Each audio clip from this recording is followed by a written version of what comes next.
21শে জানুয়ারির ভয়ঙ্কর সেই অন্ধকার রাত্রি, আর আমাদের হোস্টেলের পেছনে সেই ঘন জঙ্গল। ঘটনাটা 8 বছর আগের, কিন্তু সেই রাতের কথা আমার এখনো স্পষ্ট মনে আছে। জানুয়ারির ওই শীতের সময়ের রাত 12টার পরে জঙ্গলে কুয়াশা আরো বেড়ে গিয়েছিল। ঠান্ডা হাওয়ার সাথে সাথে কখনো কখনো নেকড়ের চিৎকারের আওয়াজ ভেসে আসছিল, আবার কখনো চিলের চ্যাঁ চ্যাঁ চিৎকার শোনা যাচ্ছিল। আমার সাথে থাকা অমিত আমার থেকেও বেশি ভয় পেয়েছিল। ওর হাতে মোবাইল ছিল, তার ফ্ল্যাশ লাইটের আলোয় আমরা সামনে হাঁটছিলাম।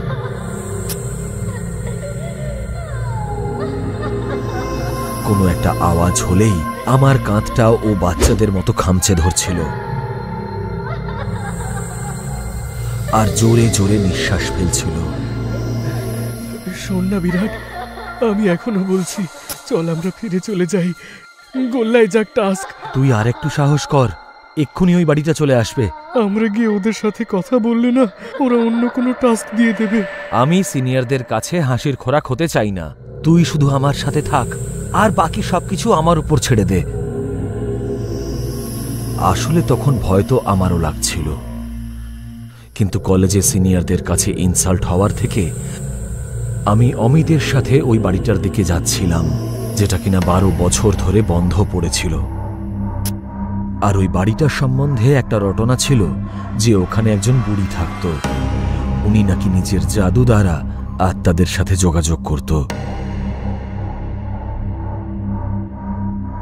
অমিত, ওই সামনে দেখ, ওই বাড়িটাই মনে হচ্ছে। আমি আঙ্গুল দিয়ে ইশারা করে দেখালাম, আর বাড়িটা দেখে আমরা দুজনেই স্তম্ভিত হয়ে গিয়েছিলাম। একতলা বাড়িটাকে দেখেই বোঝা যাচ্ছিল বাড়িটা অনেক পুরনো।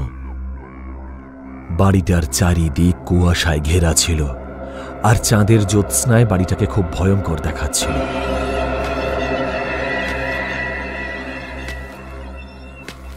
অমিতের চলার গতি আস্তে আস্তে কমে আসছিল, যেন ওর ওই বাড়িটাতে যাওয়ার একটুও ইচ্ছে ছিল না। কি হলো অমিত, তুই এত আস্তে হাঁটছিস কেন? ভাই, আমি এখনো বলছি, এখান থেকে ফিরে চল।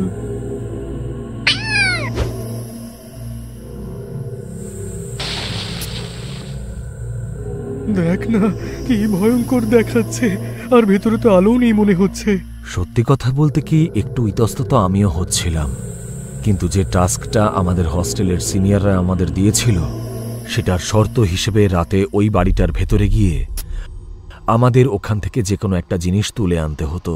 আর শর্তটা পূরণ করার জন্য আমি হাঁটা বন্ধ করলাম না। এবার আমরা দুজনে দরজার একদম সামনে হাজির হলাম। আমরা দুজনে জোরে একটা নিঃশ্বাস নিলাম, আর আমি দরজাটা খুললাম। আর যেই না দরজাটা খুললাম, ওটা 10-12টা চামচিকে চেঁচামেচি করতে করতে বেরিয়ে এসে ডানা ঝাপটাতে ঝাপটাতে বাইরে চলে গেল।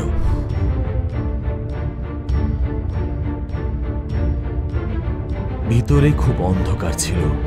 আমিও পকেট থেকে মোবাইল বের করলাম, আর ফ্ল্যাশ লাইট অন করে ঘরে পড়ে থাকা জিনিসগুলোর উপরে আলো ফেলতে লাগলাম। ওখানে পড়ে থাকা জিনিসগুলো দেখলে পরে আমাদের জায়গায় আর যেই থাকতো সে নিঃসন্দেহে মারা যেত। অমিত ভয়ার্ত চোখে এদিক ওদিক দেখছিল। মেঝের ওপরে তন্ত্রমন্ত্রে ব্যবহার করার জিনিসপত্র ছড়িয়ে ছিটিয়ে পড়েছিল। কোথাও মানুষের কঙ্কালের হাড়গোড়, প্যাঁচার খুলির প্রদীপ, অর্ধেক জ্বলা মোমবাতি, চাকু, কালো সুতো, সিঁদুর, আর না জানি কত কিছু।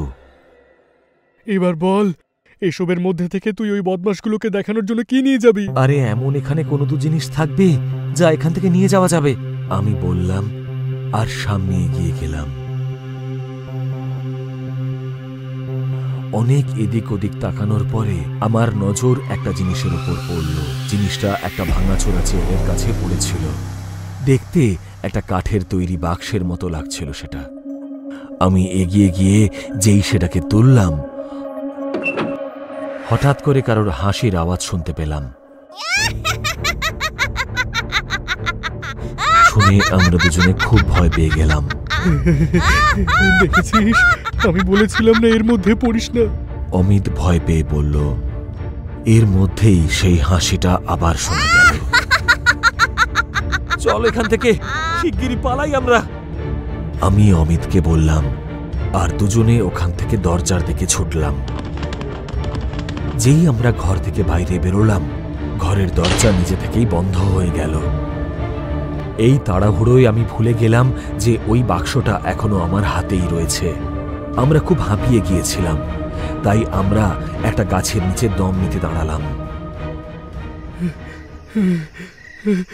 এ কি, তুই হাতে করে এটা কেন নিয়ে এসেছিস? যদি এভাবেই আমরা যাই, তাহলে ওরা হয়তো আমাদের এর থেকে বড় কোনো টাস্ক দিয়ে দেবে।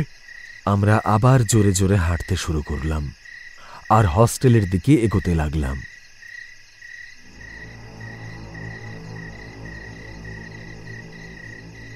রাস্তায় অমিত অনেকবার ওই বাক্সটা ফেলে দিতে বলেছিল, কিন্তু আমি ওর কথায় পাত্তা দিচ্ছিলাম না। আর বাক্সটা নিয়ে হস্টেলে পৌঁছে গেলাম। থার্ড ফ্লোরে একটা ঘরে বসে আমাদের 3 জন সিনিয়র উমেশ, রাজীব আর তানিয়া আমাদের জন্য অপেক্ষা করছিল। 3 জন আমাদের দেখে হাসলো আর উমেশ বলল, আরে আমাদের অমিতের মুখটা তো দেখো, মনে হচ্ছে যেন কোনো ভূত দেখেছে। 3 জন একসাথে হাসতে লাগলো। আর তখনই আমি ওই বাক্সটা ওদের সামনে রেখে বললাম, তোমরা বলেছিলে না আমাদের ওখান থেকে যে কোনো একটা জিনিস নিয়ে আসতে হবে?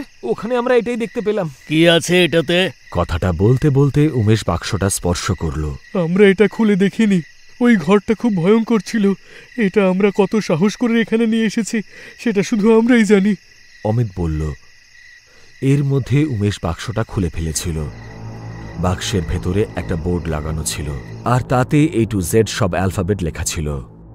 তার উপরে 0 to 9 নাম্বার ছিল। রাইট সাইডে ইয়েস আর লেফট সাইডে নো লেখা ছিল, আর সবকিছুর নিচে গুড বাই।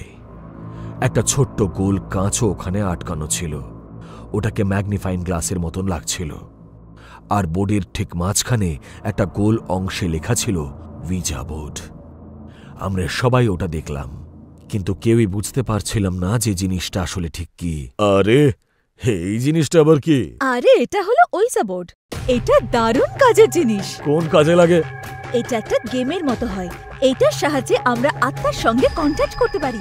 তানিয়া উত্তর দিল। তানিয়ার কথা শুনে রাজীব আর উমেশ দুজনে আনন্দ পেল, কিন্তু আমার পাশে দাঁড়িয়ে থাকা অমিত খুব ভয় পাচ্ছিল।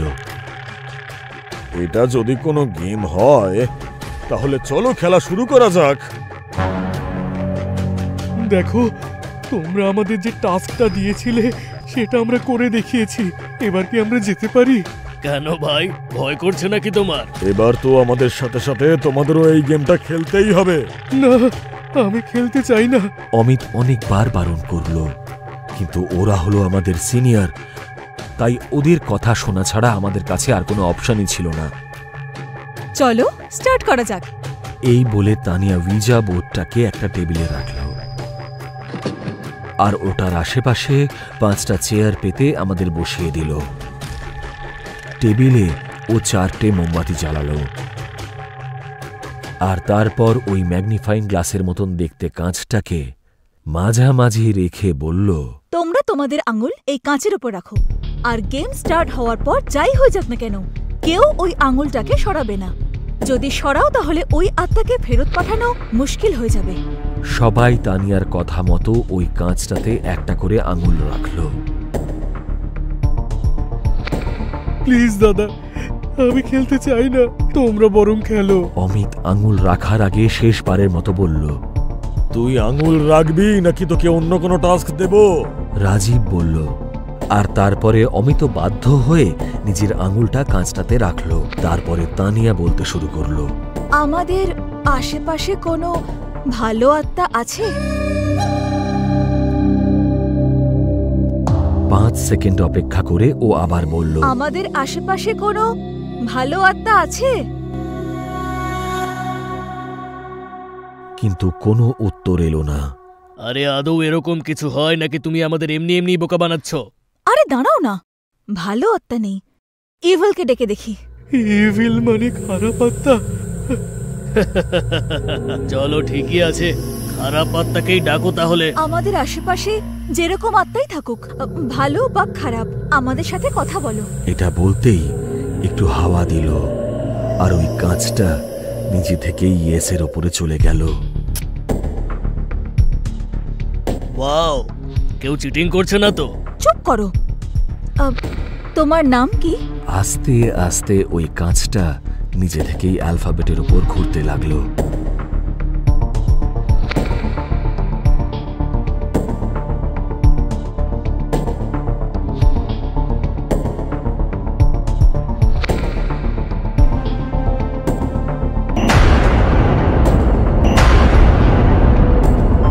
তোমার নাম কি সরাগিনী? তানিয়া জিজ্ঞেস করলো, আর কাঁচটা ইয়েসে এসে থেমে গেল।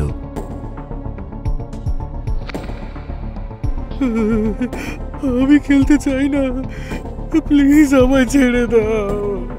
অমিত এবার খুব ভয় পেয়ে গেছিল আর নিজের হাতটা কাঁচ থেকে সরাতেই যাচ্ছিল, তখন উমেশ ওকে জোরে ধমক দিল। চুপচাপ বসে থাকো, তুমি একলা আছো নাকি? আমরাও তো খেলছি নাকি? তোমার মৃত্যু কবে হয়েছিল? কাঁচটা এবার নাম্বারের ওপর ঘুরতে শুরু করলো। তোমার আত্মা কার জন্য ঘুরে বেড়াচ্ছে? তানিয়া জিজ্ঞেস করলো। আর এটা শুনেই অমিত কাঁচটা থেকে নিজের হাতটা আমি সরিয়ে এই দিল। আত্মাটাত্তার গেম খেলতে চাই না। অমিত বলল, আর ঠিক তখনই ঘরের সব জানলা নিজে থেকেই খুলে গেল আর খুব জোরে হাওয়া বইতে শুরু করলো। মোমবাতিগুলোও নিভে গেল আর লাইট নিজে থেকেই জ্বলতে নিতে শুরু করল। এবার আমরা সবাই ভয়ে উঠে দাঁড়িয়ে পড়েছিলাম আর মনে হচ্ছিল আমরা ছাড়াও ওই ঘরটাতে কেউ একটা উপস্থিত আছে। আমরা সবাই ঘরের দরজার দিকে ছুটলাম, কিন্তু সেটা নিজে থেকেই বন্ধ হয়ে গেল। উমেশ, তানিয়া আর রাজীব তিনজনে মিলে দরজাটা খোলার চেষ্টা করতে লাগলো।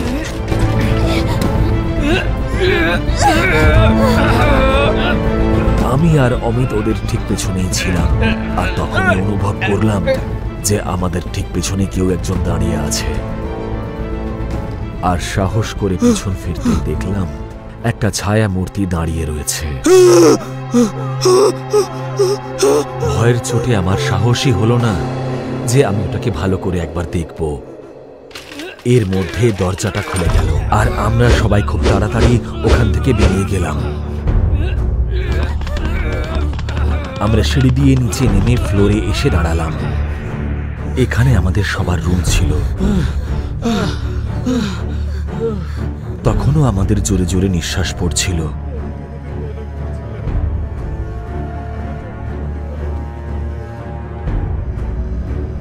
ওই আত্মাটা ফেরত চলে যেত, তুই যদি মাঝখান থেকে পালিয়ে না যেতিস। এর মানেটা কি? উমেশ বলল। তানিয়া জোরে একটা নিঃশ্বাস নিল আর বলল, গাইস, আমি এইটুকু জানি যে ওইজা বোর্ডে আসা আত্মা সবার প্রশ্নের উত্তর দেওয়ার পর গুড বাই বলে ফেরত চলে যায়। যদি কেউ ওদের যাওয়ার আগে মাঝপথে গেম ছেড়ে পালিয়ে যায় তাহলে ওই আত্মা। এইসব ফালতু কথা বন্ধ করো। উমেশ তানিয়ার কথাটাকে মাঝেই থামিয়ে দিয়ে বলল, ওই ঘরটাতে আর কেউ যাবে না, আর কাউকে এই ব্যাপারে কিছু জানানোরও দরকার নেই। তারপরে ও আমার আর অমিতের দিকে তাকিয়ে বলল, তোমরা দুজনেও একদম মুখ বন্ধ রাখবে। এইটুকু শুনেই অমিত আমার হাতে চাপড়িয়ে বলল, ভাই তুই শিগগিরই এখান থেকে চল, আমার খুব ভয় লাগছে রে। আমি অমিতের সাথে আমাদের রুমে চলে এলাম আর তারপরে বাকিরাও সবাই নিজেদের রুমে চলে গেল। অমিত আমার রুমমেট ছিল আর তাই সেদিন অমিতের জন্য আমাকেও মাঝ রাত অবধি জেগে থাকতে হলো, কারণ ও খুব ভয় পেয়েছিল। সেই রাতে আমি অতি কষ্টে ৩টের সময় ঘুমোতে পারলাম। পরের দিন সবকিছু ঠিকঠাক ছিল আর অমিতকেও এখন একটু নর্মাল মনে হচ্ছিল। রাত ঠিক 12টা বাজছিল। যখন আমি আর অমিত পড়াশোনা করছিলাম ঠিক তখনই আমার কাছে উমেশের ফোন এলো। হ্যাঁ উমেশ দা, বলো। আরে এই গবেট, মন দিয়ে শোন। তোকে একটা প্রজেক্টের ডিটেলস হোয়াটসঅ্যাপ করেছি, সেটা বানানো শুরু করে দে। আর হ্যাঁ, কাল রাতের মধ্যে আমার সেটা রেডি চাই। আমার ইচ্ছে করছিল গিয়ে ওর মুখটা মেরে ভেঙে দিয়ে আসি, কিন্তু হস্টেলে থাকতে গেলে জুনিয়রদের কি কি সহ্য করতে হয় সেটা শুধু তারাই জানে। হ্যাঁ দাদা, হয়ে যাবে, আমি উত্তর দিলাম। পেছন থেকে তিনজনের হাসির আওয়াজ আসছিল। আমি বুঝতে পারলাম এটা উমেশ, তানিয়া আর রাজীব। মনে করে, হ্যাঁ, না হলে। এইটুকু বলেই উমেশ ফোনটা কেটে দিল। সেই সময় উমেশ ওই ঘরটাতে বাকি দুজনের সাথেই ছিল। চলো গাইস, প্রজেক্টের কাজ তো হয়ে গেল, এবার একটু তাস খেলা যাক। তিনজনে টেবিলে বসে তাস খেলতে শুরু করলো। তখনই ঘরের লাইটটা নিভে গেল আর অন্ধকার হয়ে গেল আর অন্ধকার হয়ে গেল। অন্ধকারে ওরা বুঝতে পারল ওদের পাশেই যে চতুর্থ চেয়ারটা ছিল সেখানে কেউ এসে বসে পড়েছে, কিন্তু অন্ধকারে তার মুখ দেখা যাচ্ছিল না। কে এখানে? স্বরাগিনী। একটা ভয়ানক আওয়াজ এলো, আর ঠিক তখনই ঘরের আলোটা জ্বলে উঠল। ওর ভয়ঙ্কর মুখ দেখে তিনজন চিৎকার করে উঠল। ও হলুদ রঙের একটা শাড়ি পরেছিল, আর ওর চুলটা উস্কো খুস্কো ছিল, আর লাল চোখের নিচে কালো দাগ থাকায় ওকে আরো ভয়ঙ্কর লাগছিল। তিনজন তাড়াহুড়ো করে দরজার দিকে ছোটে। স্বরাগিনী আস্তে আস্তে ওদের দিকে এগিয়ে আসছিল। উমেশ অনেক চেষ্টা করছিল, কিন্তু যখন ও দেখল যে দরজাটা খুলছেই না আর স্বরাগিনী ওর কাছে প্রায় পৌঁছেই গেছে, তখন ও টেবিল থেকে একটা ছুরি তুলে নিল। তানিয়া আর রাজীব অন্যদিকে পালিয়ে গিয়েছিল। কাছে আসবে না, আমি বলছি কাছে আসবে না, আমি মেরে দেব, আমি কিন্তু মেরে দেব। উমেশের গলার আওয়াজে পরিষ্কার বোঝা যাচ্ছিল যে ও স্বরাগিনীকে দেখে কতটা ভয় পেয়েছে। স্বরাগিনী ওর একদম কাছে পৌঁছে গেল। তখন উমেশ চাকু দিয়ে ওকে আঘাত করল, কিন্তু ও তো একটা আত্মা ছিল, তাই ওই আঘাতটা ওর গায়ে লাগলো না। ভয় উমেশের হাত থেকে চাকুটা পড়ে গেল। আমায় ক্ষমা করে দাও, আমায় ক্ষমা করে দাও, আমায় ক্ষমা করে দাও, আমায় ছেড়ে দাও। উমেশ হাত জোড় করে কাকুতি মিনতি করল। ওই আত্মাটা ওখানেই দাঁড়িয়ে পড়ল, আর ওই চাকুটার দিকে হাত বাড়াতেই চাকুটা মেঝে থেকে নিজে নিজে উড়ে ওর হাতে চলে এলো। স্বরাগিনী অন্যদিকে কাবাডের পাশে লুকিয়ে থাকা তানিয়া আর রাজীবের দিকে তাকালো, আর বিদ্যুৎ গতিতে ওদের সামনে পৌঁছে গেল। আমায় ক্ষমা করো তুমি স্বরাগিনী, আমি তোমাকে বিরক্ত করতে চাইনি। কিন্তু এরপর স্বরাগিনী আর কোনো কথা শুনল না।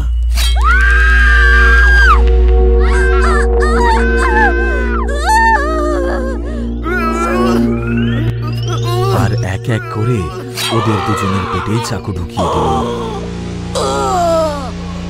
দুজনে নিজেদের পেট ধরে মেঝেতে পড়ে গিয়ে ছটফট করতে শুরু করলো। এসব দেখে উমেশ চেঁচিয়ে উঠল, আর তখন ও আবার দরজার দিকে ছুটতেই যাচ্ছিল, কিন্তু স্বরাগিনী বিদ্যুৎ গতিতে উমেশের কাছে পৌঁছল আর ওর ঘাড়ে একটা জোরালো আঘাত করল।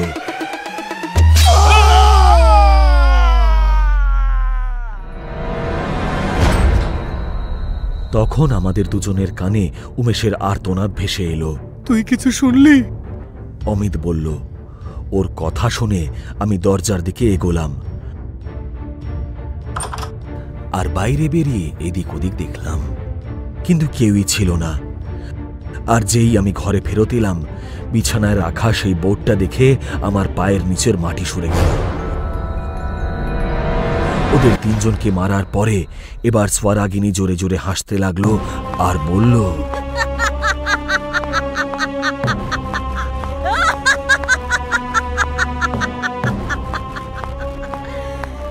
এবার চারিদিকে হবে মৃত্যুর তাণ্ডব, এসে গেছে স্বরাগিনী।